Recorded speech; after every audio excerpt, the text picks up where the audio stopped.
Lei de reprodução. População do globo, sucessão e aperfeiçoamento das raças, obstáculos à reprodução. Casamento e celibato, poligamia. A reprodução dos seres vivos é uma lei da natureza? Isso é evidente e, sem a reprodução, o mundo corporal acabaria. Se a população seguir sempre a progressão crescente que vemos, chegará um momento em que será excessiva na Terra? Não, meu Deus, a isso provê e mantém sempre o equilíbrio, não faz nada inútil. O homem que vê apenas um canto do quadro da natureza não pode julgar a harmonia do conjunto. Presentemente, raças humanas que diminuem, chegará um momento em que desaparecerão da face da Terra? É verdade, mas outras tomaram seu lugar, como outras tomarão o da vossa um dia. Os homens atuais são uma criação nova ou descendentes aperfeiçoados dos seres primitivos? São os mesmos espíritos que vieram para se aperfeiçoar em novos corpos, mas que ainda estão longe da perfeição. Assim, a raça humana atual, pelo seu crescimento, tende a expandir-se sobre toda a Terra e substituir as raças que se extinguem, terá seu período de decrescimento e desaparecerá. Outras raças mais aperfeiçoadas a substituirão, descendendo da raça atual, como os homens civilizados de hoje descendem dos seres brutos e selvagens dos tempos primitivos. Do ponto de vista puramente físico, os corpos da raça atual são uma criação especial ou vieram dos corpos primitivos pelo caminho da reprodução? A origem das raças se perde no tempo, como todas pertencem à grande família humana, qualquer que seja a fonte primitiva de cada uma, elas puderam se juntar entre si e produzir tipos novos. Qual é, do ponto de vista físico, a característica distintiva e dominante das raças primitivas? Desenvolvimento da força bruta em vez da intelectual. Atualmente ocorre o contrário. O homem faz mais pela inteligência do que pela força do corpo e, entretanto, faz 100 vezes mais, porque soube aproveitar as forças da natureza, o que os animais não conseguem fazer. O aperfeiçoamento genético das raças animais e dos vegetais, pela ciência, é contrário à lei natural? Estaria mais conforme com essa lei deixar as coisas seguirem seu curso normal? Deve-se fazer tudo para chegar à perfeição, e o próprio homem é um instrumento nas mãos de Deus, do qual ele se serve para que tudo à sua volta atinja os objetivos aos quais se destina.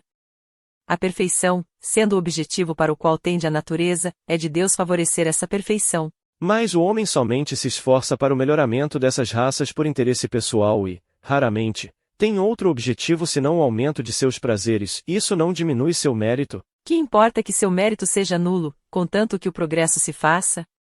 Cabe a ele tornar seu trabalho meritório pela intenção.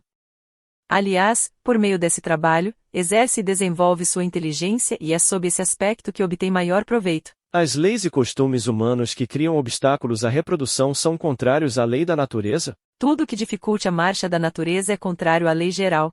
Entretanto, há espécies de seres vivos, animais e plantas cuja reprodução indefinida seria prejudicial a outras espécies e o próprio homem se tornaria uma vítima. Comete ele um ato repreensível ao impedir essa reprodução?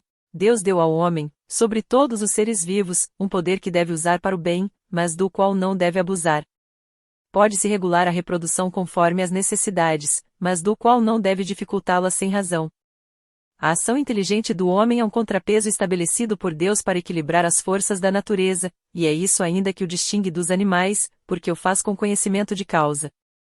Mas os próprios animais também concorrem para esse equilíbrio, porque o instinto de destruição que lhes foi dado faz com que, ao terem de prover sua própria conservação, detenham o desenvolvimento excessivo e talvez perigoso das espécies animais e vegetais de que se nutrem.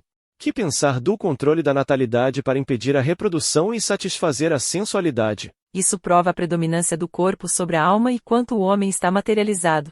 O casamento, ou a união permanente de dois seres, é contrária à lei natural? É um progresso na marcha da humanidade. Qual seria o efeito da abolição do casamento para a sociedade humana? O retorno à vida animal. A ideia de que o casamento não pode ser absolutamente dissolvido está na lei natural ou apenas na lei humana? É uma lei humana muito contrária à lei natural.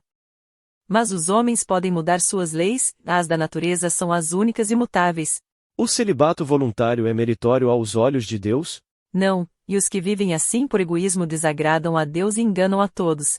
O celibato não é para algumas pessoas um sacrifício com a finalidade de se devotar mais inteiramente ao serviço da humanidade? Isso é bem diferente, eu disse, por egoísmo. Todo sacrifício pessoal é meritório quando é para o bem, quanto maior o sacrifício, maior o mérito. A igualdade numérica aproximada que existe entre homens e mulheres é um indício da proporção em que se devam unir? Sim, Porque tudo tem uma finalidade na natureza. Qual das duas, a poligamia ou a monogamia, está mais de acordo com a lei natural? A poligamia é uma lei humana cuja abolição marca um progresso social. O casamento, conforme os desígnios de Deus, deve estar fundado na afeição dos seres que se unem. Com a poligamia não há afeição real, há apenas sensualidade. Jovem. Estude o Livro dos Espíritos e o Evangelho segundo o Espiritismo. Que Deus te abençoe. Inteligência artificial a serviço do Espiritismo. Inscreva-se e conheça outros vídeos.